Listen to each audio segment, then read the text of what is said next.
আসসালামু আলাইকুম। আঁধারের বুকে এক ফালি চাঁদ গল্পের পরবর্তী অংশ। রোদেলা এক মুহূর্তের জন্য থমকে যায়। তার চোখ পড়ে মুনতাসিরের চোখে। সেখানে কৌতূহল আছে, কিন্তু গভীর কিছু আবেগও যেন লুকিয়ে আছে। তার গলায় ঝুলে আছে টাওয়াল, ভেজা চুল থেকে হালকা জল পড়ছে। আর রোদেলা অনুভব করছে তার গায়ে মুনতাসিরের উষ্ণ নিঃশ্বাস। রোদেলা কিছুটা পিছু হটে, কিন্তু তার চোখে এক ধরনের দ্বিধা, লজ্জা, অভিমান আর এক অজানা আকর্ষণ। মুনতাসির রোদেলার কানে কানে ফিসফিস করে বলল, বউ যখন হতে চাচ্ছ পুরোপুরি হতে হবে, কাজ যখন করতে চাচ্ছ পুরোপুরি করতে হবে। অর্ধেক কাজ করলে তো আমি মানব না। করেছি, এবার আমি যাই। জানতে চাইল রোদেলা নিচের দিকে তাকিয়ে। না, তোমাকে যাওয়ার অনুমতি আমি দেইনি। আমি এখন চেঞ্জ করব। যাওয়ার আগে আরেকটা কাজ বাকি আছে তোমার। রোদেলার দিকে তাকিয়ে কথাগুলো বলল আয়াজ। রোদেলা যখন চোখ দুটো বড় বড় করে তাকালো আয়াজের পানে, যেন জানতে চাচ্ছে কি কাজ বাকি। সব কিছু তো করে রেখেছে। আয়াজ বিছানায় গিয়ে বসে রোদেলাকে ডাকলো, ডেকে বলল, চুলগুলো মুছে দাও। রোদেলার মুখ ফসকে বের হয়ে গেল, কেন, আপনার হাতে কি হয়েছে? বলেই দাঁত দিয়ে জিভে কামড় দিল রোদেলা। আয়াজ কাছাকাছি চলে আসলো রোদেলার। কিছু কাজ তোমার, যা তুমি নিজে থেকে করবে। আমি এখন তোমাকে যা যা শিখিয়ে দিব, কিছুদিন পর এগুলো তুমি নিজে থেকে করবে, কেমন? বলার উদ্দেশ্যে কথাগুলো বলল আয়াজ। রোদেলা জিজ্ঞেস করলো, কি কাজ? এই মুহূর্তে প্রথম কাজ আমার চুল মুছে দিবে। আসো, বলল আয়াজ। রোদেলা কাঁপা কাঁপা হাতে টাওয়ালটি হাতে নিয়ে আয়াজের চুল মুছতে শুরু করলো। আয়াজ ঘোর লাগা দৃষ্টিতে তাকিয়ে রইল রোদেলার পানে।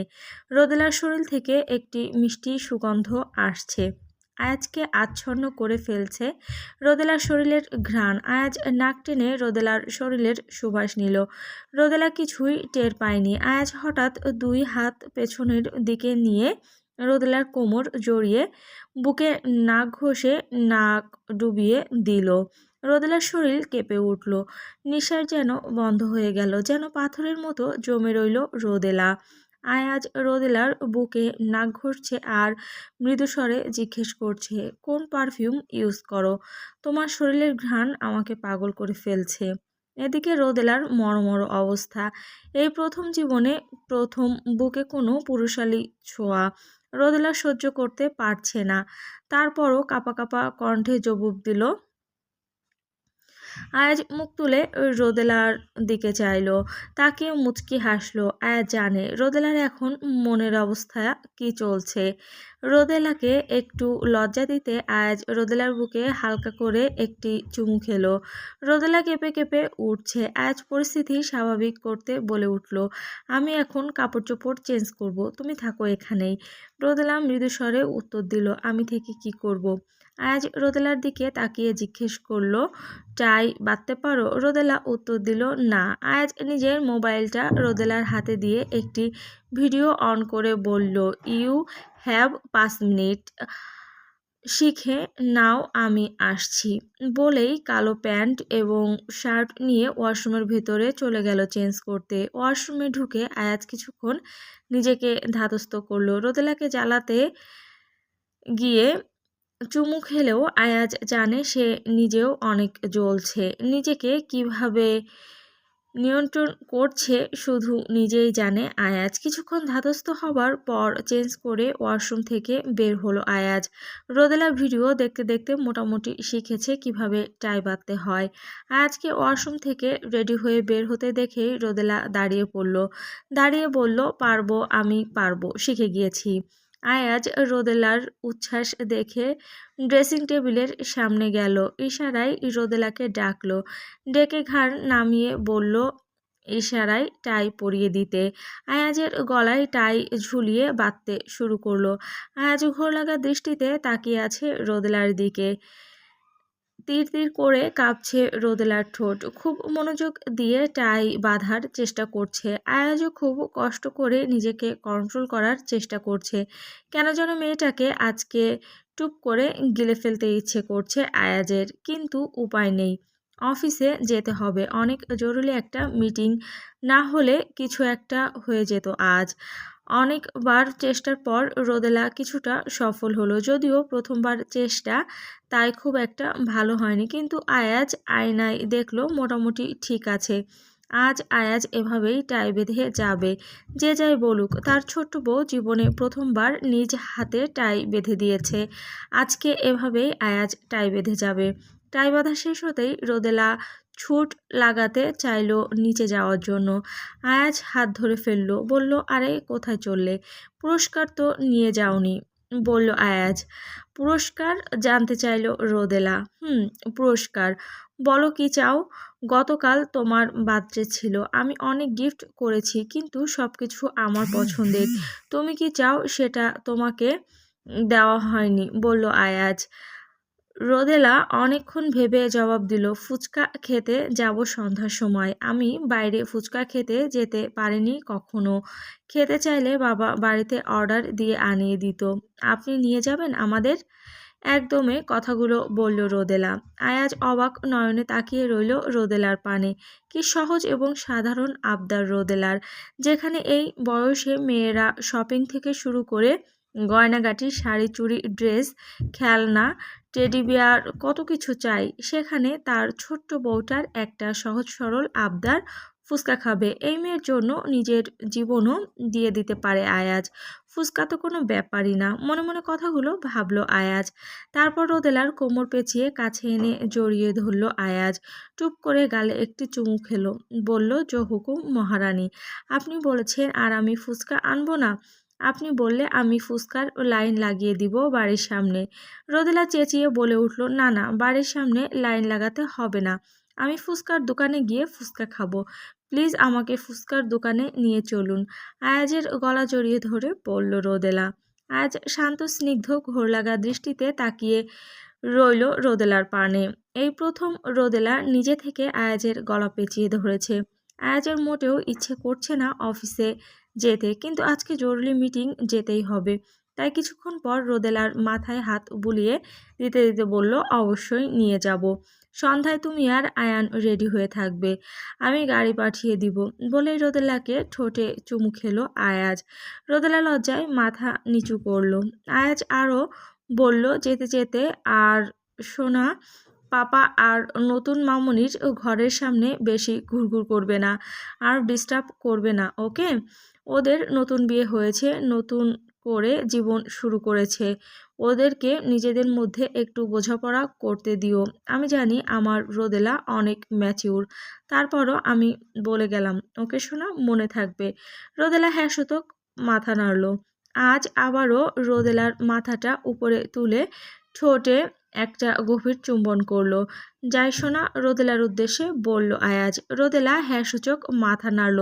চলো নিচে চলো, বলল আয়াজ। বলে রোদেলার হাত ধরে নিচে হেঁটে যেতে লাগলো আয়াজ।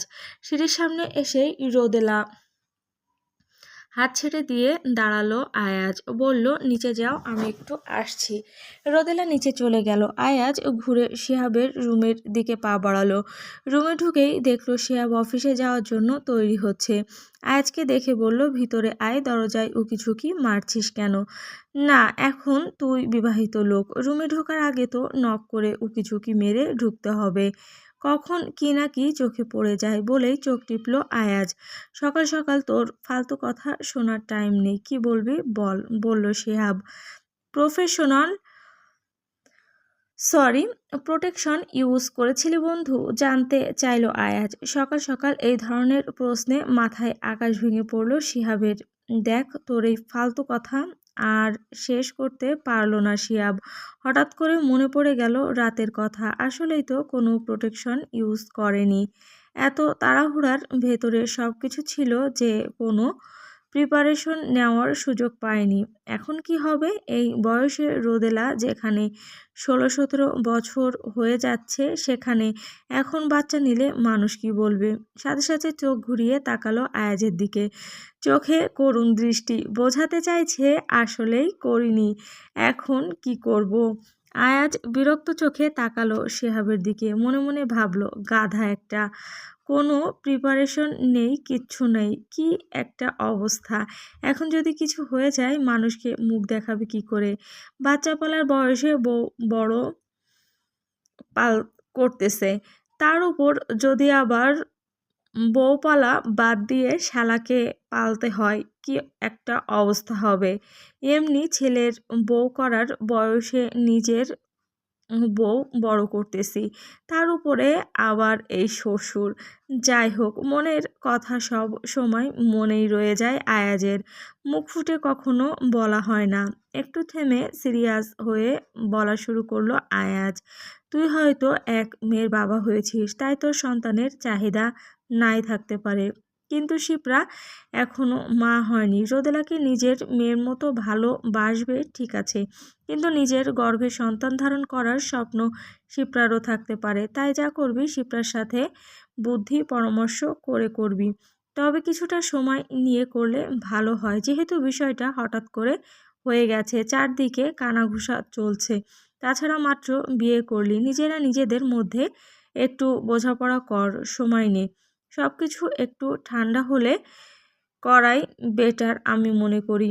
শিপ্রার সাথে আলোচনা কর, আর এভাবে হুটহাট যেখানে সেখানে শুরু করে দিস না। তুই যে এক মেয়ের বাবা, কয়দিন পর মেয়ের শ্বশুরবাড়ি যাবি সেটাও মনে রাখিস, ফাজিল কোথাকার।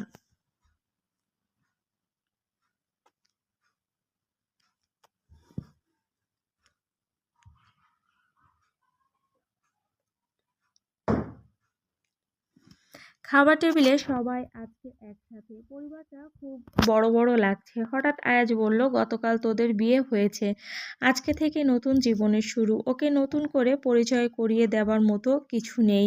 শিপ্রা, তুই তো আগে ওই বাড়িতে অনেক এসেছিস, পরিবারের সকলকে চিনিস, সব কিছু জানিস, নিজের মতো সব কিছু গুছিয়ে নিস। এই সংসারটা এখন থেকে তোর, সব কিছু তোকে বুঝে শুনে করতে হবে।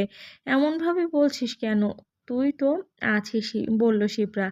না রে, আজকে বা কালকে আমি আমার বাসায় যাব, বলেছিলাম শিহাবকে। রোদেলা কিছুদিন আমাদের সাথে থাকবে ওইখানে, ওখান থেকেই লেখাপড়া করবে পরীক্ষাটা পর্যন্ত। তার কারণ ওর পরীক্ষার সময়টা আমি ফিজিক্স ফিজিক্সের জন্য বাড়িতে এসে এতটা সময় দিতে পারবো না, তাই চাইছিলাম আয়ান আর ও একসাথে থাকতো। আমি মাঝে মধ্যে পড়া বুঝিয়ে দিব যাতে সমস্যা না হয়। কোচিং ঠিক করে রেখেছি, গাড়ির ড্রাইভার ওকে নিয়ে যাবে নিয়ে আসবে, কোনো সমস্যা হবে না। কি বলিস শিহাব? জানতে চাইলো আয়াজ। কেন, আর কিছুদিন পরে গেলে কি হয়, থাক না আমাদের সাথে। আমি মাত্রই তো এলাম বাসায়, বলল শিপ্রা। না রে, অনেক দিন হয়েছে, বাসায় যেতে হবে, বাসার রেনোভেশন কাজ শেষ, আর আমাকে একটি ইটালি ব্যাক করতে হবে।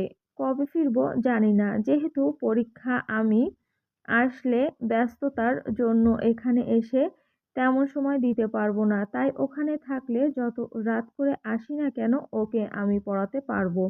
সে চিন্তা থেকেই বলা, শিপ্রাকে উদ্দেশ্য করে বলল আয়াজ। শিহাব বলল, হ্যাঁ কথা হয়েছে, তোর তো যেতে হবে, আমি জানি, যা, কোনো সমস্যা নেই। রোদেলা ইটালি যাওয়ার কথা শুনে মুখ তুলে তাকালো আয়াজের দিকে। উনি ইটালি যাবেন? সত্যি সত্যি? কবে ফিরবেন জানেন না? এই ধরনের কোনো কথা হয়নি রোদেলা আর আয়াজের। হঠাৎ কি এমন কাজ পড়লো এভাবে ভাবতে লাগলো রোদেলা। আয়াজ জানে রোদেলাকে আগে থেকে বললে রাগারাগি করবে বা কান্নাকাটি করে মন খারাপ করে বসে থাকবে মেয়েটি, তাই আগে থেকে কোনো কিছু বলতে চায়নি। এখন যাওয়ার সময় ঘনিয়ে এসেছে, জানাতেই হবে, তাই বাধ্য হয়ে জানালো।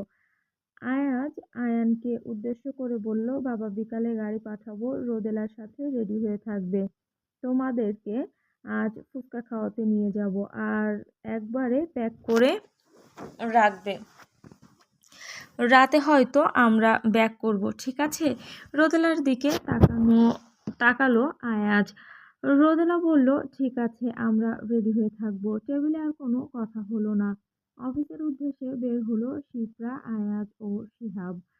আয়াজ এবং শিহাব যাবে নিজেদের অফিসে, শিপ্রা চলে যাবে নিজের অফিসে। কিন্তু বের হলো একসাথে। গাড়িতে ওঠার আগে আয়াজকে উদ্দেশ্য করে ফিসফিস করে বলল শিপ্রা, কবে যাচ্ছিস ইতালি, আর কেনই বা যাচ্ছিস? আগে পরে এমন তো কোনো প্ল্যান হয়নি, হঠাৎ করে শুনলাম। ভেতরে ভেতরে কি পাকাচ্ছিস বলতো? আয়াজ সামনে তাকিয়ে দেখলো শিহাব গাড়ি বের করছে। শিপ্রার দিকে নজর ঘুরিয়ে বলল, নিজেকে আজকাল কন্ট্রোল করতে পারি না বুঝলি। ওর থেকে দূরত্ব মেনটেন করা আমার জন্য কঠিন হয়ে যাচ্ছে। আর তাছাড়া ইতালিতে বিজনেসের যে ব্রাঞ্চ রয়েছে সেখানেও প্রবলেম হচ্ছে, অন্যের উপরে কাজ রেখে আসলে যা হয়। কিছুক্ষণ থেমে আবার বলল, রোদেলাকে সময় দিতে চাচ্ছি। আমি চাই ও সুন্দরভাবে অন্য সব মানুষের মতো বেড়ে উঠুক। যদি বড় হওয়ার পর ওর মনে হয় ও আমাকে চাই, এ সংসার চাই, আমি খুশি খুশি মেনে নিব। কিন্তু আমি চাচ্ছি না সাথে থেকে সারাক্ষণ ওর উপরে চাপ প্রয়োগ করেই সম্পর্কটাকে মানাতে। আয়ানকে রেখে যাব তোদের কাছে। বারবার স্কুল চেঞ্জ করলে আসলে পড়ালেখা হয় না, অনেক পিছিয়ে যাচ্ছে ছেলেটা। তাই আমি এবার ওকে সাথে নিব না। কবে ফিরবো জানি না, রেগুলার যোগাযোগ হবে, সমস্যা নেই। ওকে একটু পারলে দেখে রাখিস। রোদেলা ওকে দেখে রাখবে আমি জানি, কিন্তু রোদেলাও তো ছোট, তাই তুইও একটু খেয়াল রাখিস। রোদেলাকেও তোর হাতে রেখে গেলাম। আমি জানি তুই ওকে মায়ের মতো দেখে রাখবি, কিন্তু শুধু মেয়ে হিসাবে নয়, আমার আমানত হিসাবে দেখে রাখিস। কথাগুলো শিপ্রাকে উদ্দেশ্য করে বলল আয়াজ। শিহাবকে আসতে দেখে আর কথা বাড়ালো না শিপ্রা। শিপ্রা জানে আয়াজের সিদ্ধান্তের পেছনে মূল কারণ। শিপ্রার ও মনে হলো হয়তো এটাই ভালো সিদ্ধান্ত। সাথে থাকলে সারাক্ষণ হয়তো রোদেলা এই সম্পর্কটাকেই সবকিছু মেনে নিবে, কিন্তু দূরে গিয়েও যদি রোদেলা আয়াজকে মনে রাখে, ভালোবাসে, সেটাই তো প্রকৃত ভালোবাসা। হয়তো আয়াজ সেটাই পরীক্ষা করতে চাইছে। তবে শিপ্রা এটাও জানে রোদেলা চাইলেও আয়াজকে ভুলতে পারবে না। আয়াজ কখনো রোদেলাকে ভুলতে বা ওকে ছেড়ে যেতে দিবে না। শুধু শিপ্রাকে শুধু রোদেলাকে একটু বড় এবং ম্যাচিউর হতে দিচ্ছে। Office room. শিহাব তাকালো আয়াজের দিকে। হঠাৎ চিন্তা করছে আয়াজ কেন যেতে চাইছে, কি জরুরি কাজ। আগে পরে তো কোনো ডিসিশন করেনি। যাওয়ার কথা হয়েছিল সেটা তো বিয়ে থেকে বাঁচতে, কিন্তু সে সমস্যা তো সমাধান হয়ে গেছে। তাই মনের খুঁচানি কন্ট্রোল করতে না পেরে জিজ্ঞেস করলো আয়াজকে, কেন যেতে চাচ্ছিস ইটালি আমাদেরকে না জানিয়ে? কি এমন জরুরি কাজ যা আমি জানি না? আয়াজ শিহাবের দিকে তাকালো, তাকিয়ে বলল, ইটালির যে ব্রাঞ্চটি রয়েছে সেখানে ম্যানেজার খুব প্রবলেম করছে।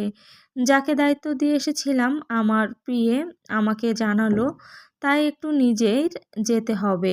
কিছু সমস্যা নিজে থেকে সলভ করতে হবে। আর একটা নতুন বিজনেসে প্রপোজাল পেয়েছি, সরাসরি গিয়ে কথা না বললে বুঝতে পারবো না। ওহ, তা তুই একা যাবি কেন? আমিও যাব সাথে, বলল শিহাব। না, তোর যেতে হবে না, তুই মাত্র বিয়ে করেছিস, এখন তোর এখানে প্রয়োজন। আর তাছাড়া দুজনে যদি চলে যায়, বিজনেস ফ্যামিলি এগুলোকে দেখবে। রোদেলার পরীক্ষা, যাচ্ছি, ওদের দিকে খেয়াল দিস, আর বাংলাদেশের ব্রাঞ্চগুলোতে একটু ম্যানেজ করে নিস। শিহাবের উদ্দেশ্যে কথাগুলো বলল আয়াজ। শিহাবের সন্দেহ হলো, কিন্তু আর কথা বাড়াতে চাইল না আয়াজের সাথে। কোনো না কোনো ব্যাখ্যা দিবে যা ওর মানতে হবে, তাই চুপচাপ বের হয়ে গেল। আয়াজ চোখ বন্ধ করে ভাবতে লাগলো। গত 2 দিন ধরে ভাবছে, এখন আর রোদেলার কাছে আসলে নিজেকে কন্ট্রোল করে রাখতে পারে না আয়াজ। কিন্তু রোদেলা যে বড় ছোট, সামনে পরীক্ষা, স্বামী কি, সংসার কি, সন্তান কি, এগুলো বোঝার জন্য মেয়েটাকে একটু বড় হতে হবে। কিন্তু মন তো মানতে নারাজ। রোদেলা যে ওর স্ত্রী এবং ওর জন্য বৈধ। রোদেলার সংস্পর্শে আসলে আয়াজ সব কিছু এখন ভুলে যায়। তাই রোদেলাকে একটু স্পেস দিতে চাইছে, যেন মেয়েটা আর 10টা স্বাভাবিক বাচ্চার মতো বেড়ে উঠতে পারে এবং সামনে পরীক্ষা, তার প্রিপারেশন নিতে পারে। মেয়েটা আজকাল বড্ড বউ বউ সংসার সংসার করে, কিন্তু এতে ওর ভবিষ্যৎ নষ্ট হবে। অ্যাটলিস্ট এসএসসি অ্যাটলিস্ট এইচএসসিটা পাশ করার পর কলেজে উঠুক, তারপর ভেবেচিন্তে সিদ্ধান্ত নেবে কিভাবে কি করবে।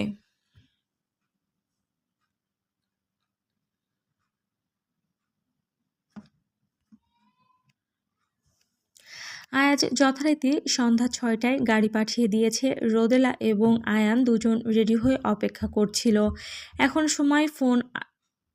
এমন সময় ফোন আসলো রোদেলার মোবাইলে। রোদেলা ফোনের স্ক্রিনে তাকিয়ে থেকে মুচকি মুচকি হাসলো। ফোন করেছে তার মুনতাসির সাহেব। রোদেলা ফোন রিসিভ করতেই ওপাশ থেকে ভেসে এলো মুনতাসিরের কণ্ঠ, আমার ম্যাডাম কি করছে? ম্যাডাম কি রেডি? রোদেলা লজ্জায় মাথা নিচু করে উত্তর দিল, রেডি। আর আপনার ছেলে রেডি হয়েছে? জানতে চাইল আয়াজ। রোদেলা বলল, হ্যাঁ রেডি হয়েছে, আমরা ব্যাগ প্যাক করেছি, সব কিছু গোছানো শেষ। আমরা কি আর বাসায় ফিরবো না আজকে? জানতে চাইল রোদেলা। না, আজকে ফুচকা খাওয়ার পর আমরা একটু ঘুরতে বের হব, তারপর রাতে ডিনার শেষ করে একেবারে বাসায় যাব। দাদা দাদির কাছ থেকে একবারে বিদায় নিয়ে আসবে। এখানে শিহাব এবং শিপ্রার কাছ থেকে বিদায় নিয়ে নিব আমরা। ঠিক আছে, রোদেলার উদ্দেশ্যে বলল শিহাব। ঠিক ৬টায় গাড়িতে উঠল সবার কাছ থেকে বিদায় নিয়ে রোদেলা এবং আয়ান। গাড়ি চলতে শুরু করলো অফিসের দিকে। অফিস থেকে শিহাব এবং শিপ্রার কাছ থেকে বিদায় নিয়ে তারা ফুচকা খাওয়ার জন্য বের হবে। সেখান থেকে রাতে ডিনার করে ডিরেক্ট যাবে আয়াজের বাসায়। খুব এক্সাইটেড রোদেলা। জীবনে প্রথম আয়াজের বাসায় যাবে। কেমন হবে আয়াজের রুম, কেমন হবে বাড়ি, কেমন হবে ওর সংসার, ভাবতে ভাবতে খুশিতে আটখানা হয়ে রইল রোদেলা। অফিসে পৌঁছাই দৌড়ে আগে চলে গেল আয়াজের রুমে। গিয়ে দেখলো আয়াজের রুমে শিপ্রা, শিহাব ও আয়াজ তিনজন অফিসের সোফায় বসে কোনো গুরুত্বপূর্ণ ব্যাপারে কথা বলছিল। রোদেলা বলল, সরি, মনে হয় ভুল টাইমে চলে এসেছি। আয়াজ বলল, না, it's okay, come in. Ayaan কোথায়? সাথে সাথেই রুমে ঢুকলো আয়ান। রুমে ঢুকে শিহাব ও শিপ্রাকে সালাম দিয়ে বাবার পাশের সোফায় বসলো। রোদেলা দেখলো কোথায় বসবে বসার জায়গা নেই। কোনো কিছু না ভেবে গিয়ে সোজা আয়াজের চেয়ারে গিয়ে বসলো। আয়াজ রোদেলাকে নিজের চেয়ারে বসে থাকতে দেখে মুচকি মুচকি হাসলো মাথা নিচু করে। ছি বাবা, ওইখানে কেন বসেছো? ওইটা বড়দের সিট, ওইখানে বসতে হয় না। আসো, তুমি আমার পাশে বসো, আমি চাপলেই তো এইখানে সিট হয়ে যাচ্ছে। রোদেলার উদ্দেশ্যে কথাগুলো বলল শিহাব। শিহাব, বসুক না, কি সমস্যা? কোথায় লেখা আছে ওখানে শুধু বড়দের বসার জায়গা? কোনো সমস্যা নেই, রোদেলার যখন ইচ্ছা হয় বসতে পারে। তুই এত লাই দিচ্ছিস কেন ওকে? একদিন দেখবি তোর মাথাটা কিনে ফেলবে। যে পাজি আমার মেয়ে, শিহাব বলল। তাহলে বলতে দেরি করে ফেলেছিস, হেসে হেসে বলল আয়াজ। আয়াজের কথা শুনে রোদেলা ঠোঁট প্রসারিত হলো। খুশিতে আটখানা হয়ে গেল মেয়েটি। আয়ান রোদেলাকে দেখছে আর মিটমিট করে হাসছে। আয়াজ রোদেলার দিকে তাকিয়ে বলল, 5 মিনিট অপেক্ষা করো, আমাদের হয়ে গেছে প্রায়। তারপর ওরা 5 মিনিট ডিসকাশন করে অফিসিয়াল কিছু কাজের কথা আলোচনা করে মিটিং শেষ করলো। তারপর বলল শিহাব, শিপ্রা, তাহলে আমরা আসি। শিপ্রা বলল, ভালো থেকো রোদেলা। আয়ান, আর মনোযোগ দিয়ে পড়বে কেমন? সামনে কিন্তু পরীক্ষা। আমি কিন্তু মাঝে মধ্যে স্কুল থেকে খোঁজ খবর নিব কেমন পরীক্ষা দিচ্ছ। আচ্ছা মামুনি, বলল রোদেলা। গুড গার্ল হয়ে থাকবে, কারোর সাথে কোনো ঝগড়া করবে না, মন দিয়ে লেখাপড়া করবে, নিয়ম মতো খাবে, কাউকে কিন্তু বেশি জ্বালাবে না, ঠিক আছে? কথাগুলো রোদেলাকে উদ্দেশ্য করে বলল শিহাব। রোদেলা বলল, আমি কাউকে জ্বালাই? আমি মানুষের সাথে ঝগড়া করি? তুমি আমার নামে এগুলো বলছো বাবাই? শিহাব ভ্যাবাচাকা খেয়ে গেল। শিহাব জানে তার মেয়ে একটা ড্রামাবাজ, কিন্তু এখন এই মুহূর্তে এই কথাগুলো এভাবে ধরবে শিহাব বুঝতে পারেনি। না না মামুনি, আমি ওইভাবে বলিনি, রোদেলাকে বলল শিহাব। রোদেলা, কিভাবে বলেছ তাহলে? তুমি তো এইমাত্র আমাকে ঝগড়াটে বললে, এইমাত্র আমাকে বললে আমি মানুষকে জ্বালাই। আয়াজ, রোদেলা, জি, পাপা এভাবে বলতে চায়নি সোনা। আরে বাস, আমি বললাম এভাবে বলিনি, শুনলো না আর তোর কথা শুনে নিল, পুরাই ড্রামাবাজ আমার মেয়ে একটা। রোদেলার উদ্দেশ্যে বলল শিহাব। রোদেলা পাপার দিকে তাকিয়ে মুখ ভেঙচি কেটে আয়াজকে উদ্দেশ্য করে বলে, চলুন না তাড়াতাড়ি, আমার ফুচকা খাওয়ার জন্য জান বের হয়ে যাচ্ছে। আয়াজ হেসে বলল, আমি থাকতে সামান্য ফুচকার জন্য তোমার জান বের হয়ে যাবে? এটা তো হতে পারে না, চলো এক্ষুনি চলো।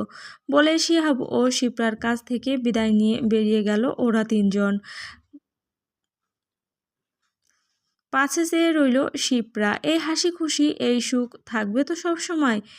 দ্বিধা ও শঙ্কায়, বিপদের ভয়ে দোদুল্যমান হলো শিপ্রার হৃদয়। যখন জানতে পারবে শিহাব আয়াজের সাথে রোদেলার বিয়ে হয়েছে এবং একে অপরকে জীবনের চেয়েও বেশি ভালোবাসে, পারবে তো সেদিন মেনে নিতে শিহাব আয়াজকে নিজের একমাত্র মেয়ের জামাতা রূপে? পারবে হাসি খুশি সব কিছু গ্রহণ করে নিতে? কি হবে শিহাবের রিয়াকশন? এসব ভেবেই হৃদয়টা ভয়ে শঙ্কায় কেঁপে উঠল শিপ্রার। ফুচকার স্টলে এসে রোদেলা অর্ডার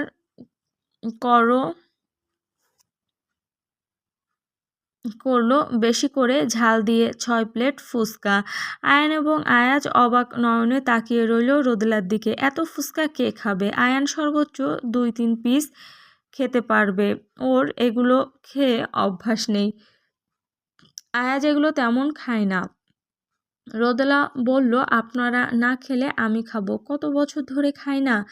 আয়াজ কানের কাছে মুখ নিয়ে ফিসফিস করে বলল, রোদেলা ঝাল দেওয়া এত ফুচকা খেতে পারবে? শরীর খারাপ করবে তো সোনা।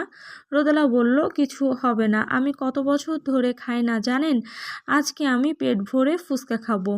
ফুচকা চলে আসতেই আয়ান 4-5 পিস খেয়ে আর খেতে পারল না। ঝালে চোখ মুখ দিয়ে পানি পড়ছে ছেলেটির। আয়াজ আয়ানকে আইসক্রিম কিনে দিল। রোদেলার জন্য 4-5 পিস আইসক্রিম কিনে নিয়ে আসলো। রোদেলা 2 প্লেট ফুচকা সাবার করেছে, এখন একটু চোখ মুখ লাল হয়ে গিয়েছে। 3 নাম্বার প্লেটে হাত দিতেই আয়াজ বারবার জোর করছে না খাওয়ার জন্য, কিন্তু রোদেলা কারো কথা শুনলে তো। বাধ্য হয়ে আয়াজ বাকি 2 প্লেট ফুচকা জোর করে খেয়ে নিল, যাতে রোদেলার আর এগুলো খেতে না হয়। তারপর ধমক দিয়ে বলল, চলো বাসায় চলো যাব। ফুচকা খেয়ে অভ্যাস না থাকায় আয়াজের অবস্থা খারাপ হয়ে গেল। গাড়ি ড্রাইভ করতে করতে নাক চোখ দিয়ে পানি পড়ছে। রোদেলা দেখে মিটমিট হাসছে। পেছনে আয়ান ঘুমে ঢুলুঢুলু অবস্থা। ছেলেটির সন্ধ্যার একটু পরেই ঘুমে অবস্থা কাহিল হয়ে যায়।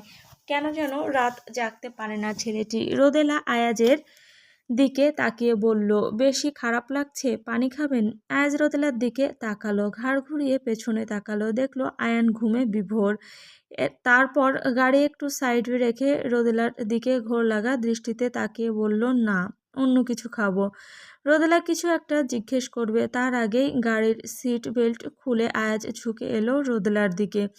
রোদেলা ভয়ে সিটিয়ে গেল গাড়ির দরজার দিকে, কিন্তু কুলাতে পারল না। তার আগে আয়াজ ঠোঁটে ঠোঁট মিলিয়ে দিল।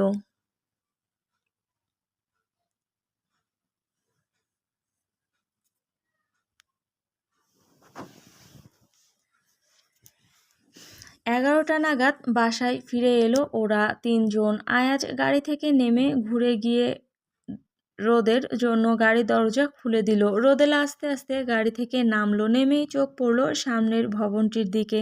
3 তলা সুবিশাল সাদা এই ভবনটি দাঁড়িয়ে আছে উঁচু একটি ভূমিতে, যেন এক ইটালিয়ান পাহাড়ি গ্রামে সূর্যাস্তের দিকে তাকিয়ে থাকা কোনো পুরনো ভিলা। তার দেওয়াল গড়া সাদা পাথরে, যেটা সূর্যের আলোয় ঝলমল করে ওঠে। ছাদে আছে টেরাকোটা টাইলস, রঙিন লালচে কমলা, যা ইটালির টাস্কান গ্রামের ছাদগুলো মনে করিয়ে দেয়। 2 পাশ জুড়ে লম্বা আস্ট জানালা, কালো লোহার গ্রিলের কারুকাজের ঘেরা, যেগুলো বাইরের পাশে বসানো ফুলের টব, সেখানে ল্যাভেন্ডার বুগেন ভেলিয়া আর ছোট ছোট সাইপ্রেস গাছ গাথা ঘ্রাণে ভরে থাকে বাতাস। আয়াজ রোদেলার উদ্দেশ্য বলল, কেমন লাগলো ম্যাডাম আমার বাড়ি? এটা বাড়ি? এটা তো কোনো শিল্পকর্ম মনে হচ্ছে, ইটালিয়ান কোনো ঐতিহ্যবাহী শিল্প নিদর্শন যেন, বলল রোদেলা উচ্ছ্বাসিত হয়ে। গাড়ি থেকে নেমে পিছনের দরজা খুলে আস্তে ধীরে আয়ানকে কোলে তুলে নিল আয়াজ। তারপর রোদেলার উদ্দেশ্যে বলল, চলো আমার সাথে এসো। আয়াজের কথা মতো ভিতরে প্রবেশ করলো রোদেলা। প্রবেশপথটির দুই পাশে মাটির তৈরি রাজকীয় ফুলের পাত্র, আর সামনে বিশাল কাঠের দরজা, নকশা কাটা লোহার রিং দিয়ে সজ্জিত। দরজা খুলে দিল কেয়ারটেকাররা। প্রবেশ করলো ভেতরে ওরা তিনজন। রোদেলা ভেতরেও প্রবেশ করতেই হা হয়ে গেল ওর মুখটি। সাদা মার্বেল ফ্লোর, সেন্টার পিসে একটি মোজাইক ডিজাইনের গোল টেবিল,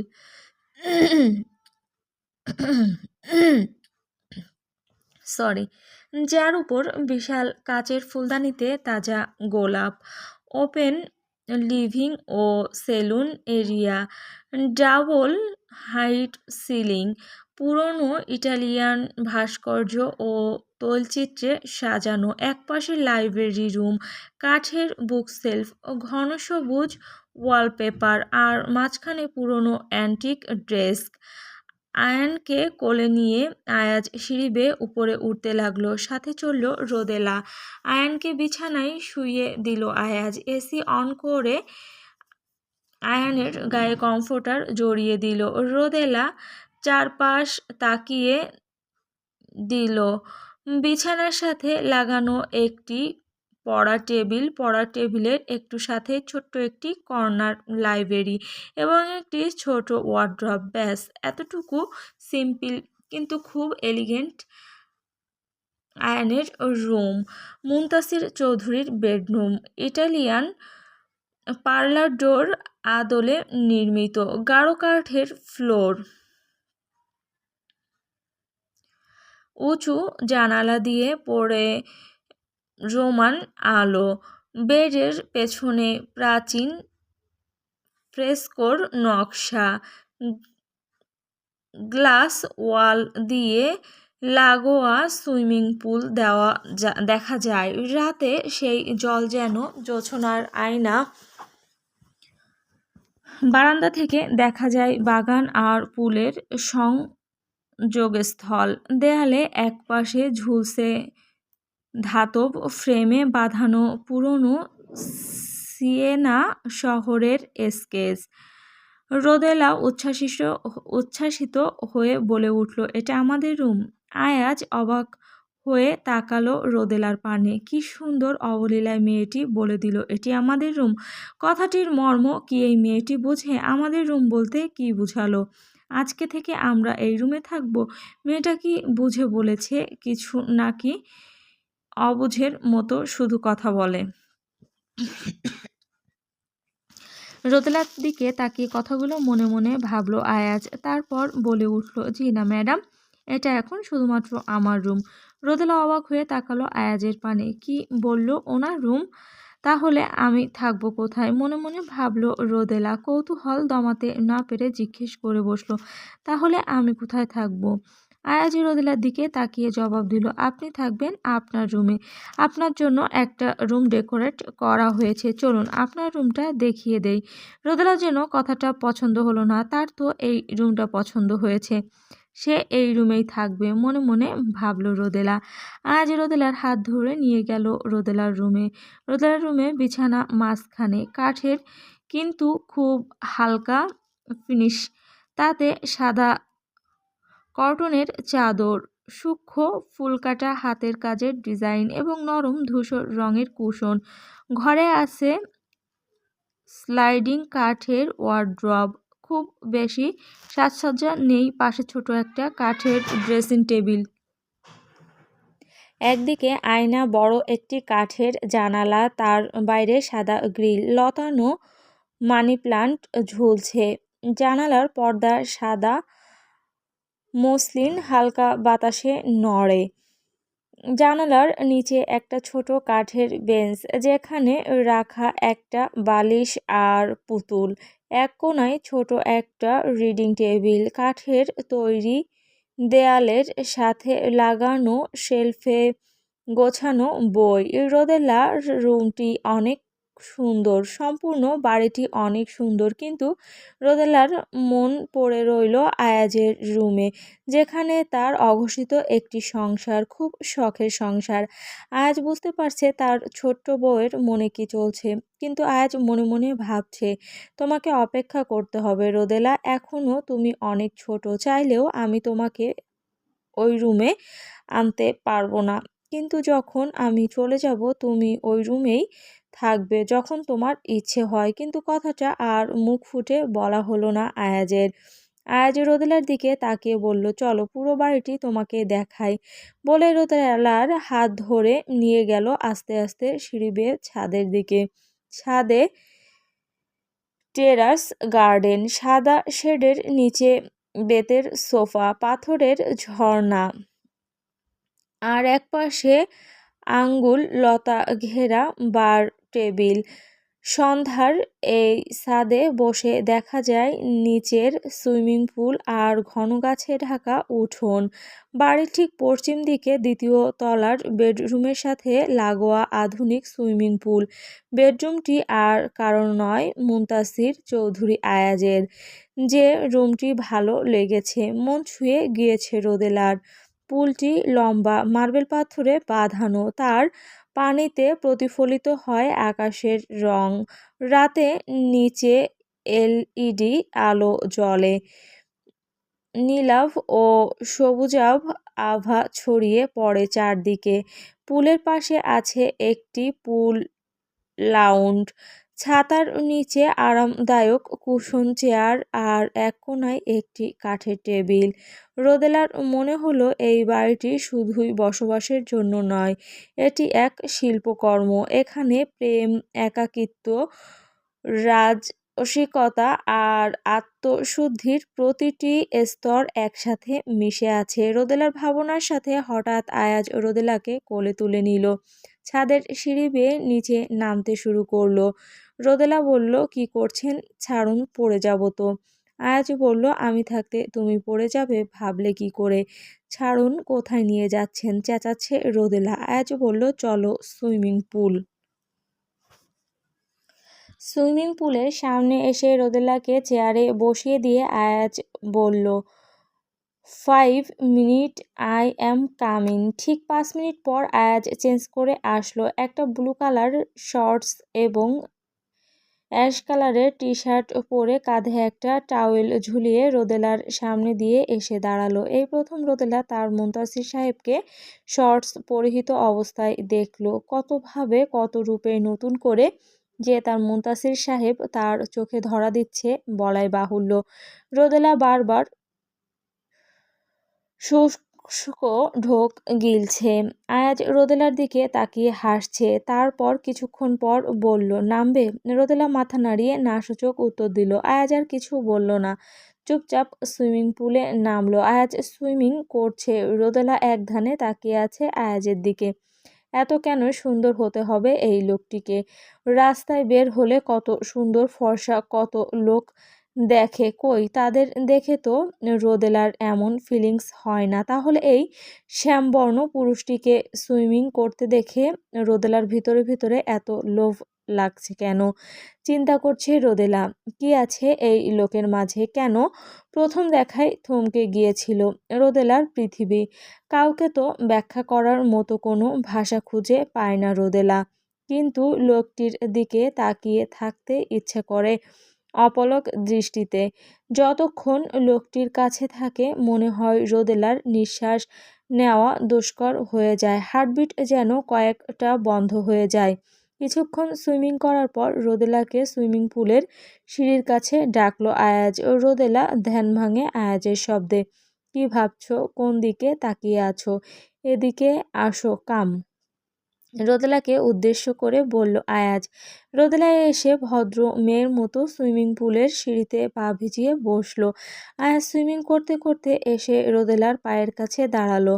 দাঁড়িয়ে রোদেলার কোমর জড়িয়ে রোদেলার দুই পায়ের মাঝখানে দাঁড়িয়ে রোদেলার দিকে তাকিয়ে থাকলো। রোদেলা কিছুটা লাজুকভাবে মুনতাসিরের চোখের দিকে তাকালো। মুনতাসিরের চোখ এক ধরনের গভীরতা ছিল, যেখানে অনুভব, আকর্ষণ আর ভালোবাসার এক চুপচাপ ঝড় চলছিল। রোদেলার নিঃশ্বাস ঘন হয়ে আসছে, আয়াজ তা বুঝতে পারছে। রোদেলার লজ্জায় চোখ সরিয়ে নিতে চাইলে আয়াজ বলে উঠল, চোখ সরিও না। আয়াজের কণ্ঠ নরম কিন্তু দৃঢ়। আয়াজ ধীরে ধীরে রোদেলার কানের কাছে মুখ এনে বলল, এভাবে আরও অনেকবার তোমায় কাছে পেতে চাই। রোদেলার লজ্জায় হাত পা কাঁপছে। আয়াজের শরীরে টের পাচ্ছে রোদেলার শরীরের কম্পন। রোদেলাকে ছেড়ে দিয়ে তাকিয়ে রইল রোদেলার দিকে, সময় দিতে চাইল। ধীরে ধীরে আয়াজ রোদেলার কোমর ছেড়ে পানি থেকে উঠে আসলো, বলল, যাও, রুমে যাও, অনেক রাত হয়ে গিয়েছে। বলে আয়াজ গলায় টাওয়েল পেঁচিয়ে দ্রুত হেঁটে চলে গেল নিজের রুমে। রোদেলা ধীরে ধীরে নিজের রুমের দিকে প্রস্থান করলো। সুইমিং পুলটা এমনভাবে তৈরি যেখানে সরাসরি আয়াজের রুম থেকেও আসা যায় এবং ড্রয়িং রুমের লবি থেকেও যে কেউ সুইমিং পুলে আসতে পারবে। রোদেলা ড্রয়িং রুমের রাস্তা দিয়েই নিজের রুমের দিকে হেঁটে গেল। রাত 1টা। আয়াজ আজ ঘুমাতে পারছে না। কঠিন কিছু সিদ্ধান্ত নিয়েছে আয়াজ, যা রোদেলাকে এখনো জানানো হয়নি। কি করবে মেয়েটা জানলে ভেবে কুল পাচ্ছে না আয়াজ। রোদেলা যেমন আবেগপ্রবণ মেয়ে, কিভাবে সামলাবে নিজেকে বুঝতে পারছে না। কিছুক্ষণ এপাশ ওপাশ করে আর ঘুমাতে পারল না আয়াজ। ভাবল, রোদেলার আজকের এ বাড়িতে প্রথম দিন, মেয়েটা ঠিক মতো ঘুমিয়েছে কিনা একটু দেখে আসা দরকার। আয়ানকেও একটু দেখে আসতে হবে। সেই যে এসে ঘুমিয়েছে ছেলেটা, আর ওঠেনি। যেই ভাবা সেই কাজ। ঘুম থেকে উঠে আগে আয়াজ ঘুম থেকে উঠে আগে আয়ানের রুমের দিকে গেল। আয়ানের রুমে গিয়ে দেখলো আয়ান ঘুমোচ্ছে বিভোর হয়ে। কমফোর্টার গায়ে সুন্দর করে জড়িয়ে দিয়ে ছেলের কপালে অতি আদরে একটি চুমু এঁকে দিল আয়াজ। তারপর দরজা ভেজিয়ে দিয়ে রওনা দিল রোদেলার রুমের দিকে। দরজা সবসময় খোলা রেখে ঘুমায় মেয়েটি, আজও তার ব্যতিক্রম নয়। দরজা মোচড় দিতেই দরজাটি খুলে গেল। আজ ঢুকলো রুমে। ড্রিম লাইটের আলোতে সব দিনের আলোর মতো না হলেও জ্যোৎস্না রাতে যেরকম সবকিছু স্পষ্ট পরিষ্কার দেখা যায়, সেরকম দেখা যাচ্ছে। রোদেলাও এলোমেলো হয়ে ঘুমিয়ে আছে। আয়াজ পা থেকে মাথা পর্যন্ত দৃষ্টি বুলালো। চুলগুলো এলোমেলো হয়ে মুখের উপর পড়ে আছে। টি শার্টটা পেটের একটু উপরে উঠে উন্মুক্ত কোমর দেখা যাচ্ছে। নাভির একটু বাম পাশে কালো একটি তিল স্পষ্ট দেখা যাচ্ছে। এক পায়ের ট্রাউজার হাঁটুর উপরে উঠে আছে, আর এক পায়ে হাঁটুর একটু নিচে। আয়াজ মনে মনে হাসলো, মেয়েটি এখনো বাচ্চাদের মতো ঘুমায়। ধীরে ধীরে রোদেলার মাথার কাছে এসে দাঁড়ালো আয়াজ। চুলগুলো সন্তর্পণে ঠিক করে কানের পিছনে গুজে দিল। কিছুক্ষণ গভীরভাবে তাকিয়ে রইল রোদেলার মুখের দিকে। তারপর ধীরে ধীরে হাত উঠে গেল রোদেলার কোমরের কাছে। নাভিটি একটু ছুঁয়ে দিতে ইচ্ছে করলো তিল বরাবর, কিন্তু নিজেকে কন্ট্রোল করলো আয়াজ। আয়াজ বারবার শুষ্ক ঢোক গিলছে। কোনো মতে নিজেকে কন্ট্রোল করে রোদেলার টি শার্টটি টেনে নিচে নামিয়ে দিল। তারপর হাত দিয়ে ট্রাউজারটাও নিচে নামিয়ে দিল। রোদেলার মাথার কাছে এসে রোদেলার কপালে উষ্ণ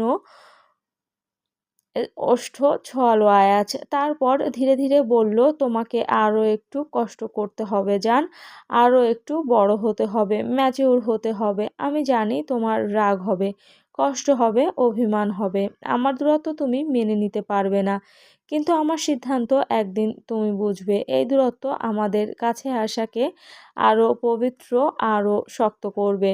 বলে আবারও কপালে ঠোঁট ছোঁয়ালো আয়াজ। কিছুক্ষণ থেমে আয়াজ আবারও বলতে শুরু করলো, আয়ানকে রেখে যাব তোমার কাছে। আমি জানি তুমি ওকে সত্যি সত্যি মন থেকে মা হিসাবে, ছেলের মতো দেখবে, ছেলে হিসাবে মেনে নিয়েছো। সেই ভরসায় আমার সন্তান, আমার সংসার আমি তোমার হাতে তুলে দিয়ে গেলাম। খেয়াল রাখবে। আমার রুমটি তোমার অনেক পছন্দ হয়েছে, তাই না? মাঝে মধ্যে যখন আয়ানের সাথে তুমি এ বাড়িতে আসবে, এবারের কর্ত্রী হয়ে, তখন তুমি আমার রুমে থাকবে। আমার সম্পূর্ণ বাড়ির চাবিটা আমি তোমার আঁচলের গোছায় দিয়ে গেলাম। বড় হও, খুব বড় হও, কিন্তু আমাকে ভুলে যেও না রোদেলা। আমি তোমাকে ছাড়া অসহায়। কেউ জানুক আর না জানুক, তুমি ঠিকই জানবে মনে মনে তোমাকে আমি কত ভালোবাসি। তুমি আমার উড়ন্ত বিকেলের এক চিলতে রোদ। জীবনের শেষ মুহূর্ত পর্যন্ত আমি তোমাকে চাই। তোমার প্রত্যেকটা কষ্ট দুঃখ আমি আমার মধ্যে বহন করব। আমার জীবনের যত সুখ, যত শান্তি, সব আমি তোমার নামে করে দিলাম। কিছু বোঝাপড়া বাকি, কিছু হিসাব নিকেশ বাকি, তবে তোমাকে ছাড়া আমার চলবে না। যত হিসাব, যত বোঝাপড়ায় বাকি থাকুক না কেন, দিন শেষে তুমি আমার। এই হিসাবটাতে আমি স্বার্থপর হতে চাই। ভালোবাসি আমার সোনা পাখি, খুব ভালোবাসি তোমায়। বলেই আবারও রোদেলার কপালে গাঢ় চুম্বন করলো আয়াজ। তারপর ধীরে ধীরে বিছানায় উঠে রোদেলাকে বুকে নিয়ে শুয়ে পড়ল আয়াজ।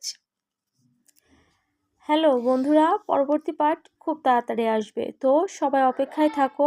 আর চ্যানেলটি যারা এখনও সাবস্ক্রাইব করনি, তারা পরবর্তী পার্ট দেখার জন্য চ্যানেলটি সাবস্ক্রাইব করে রেখো। ধন্যবাদ সবাইকে।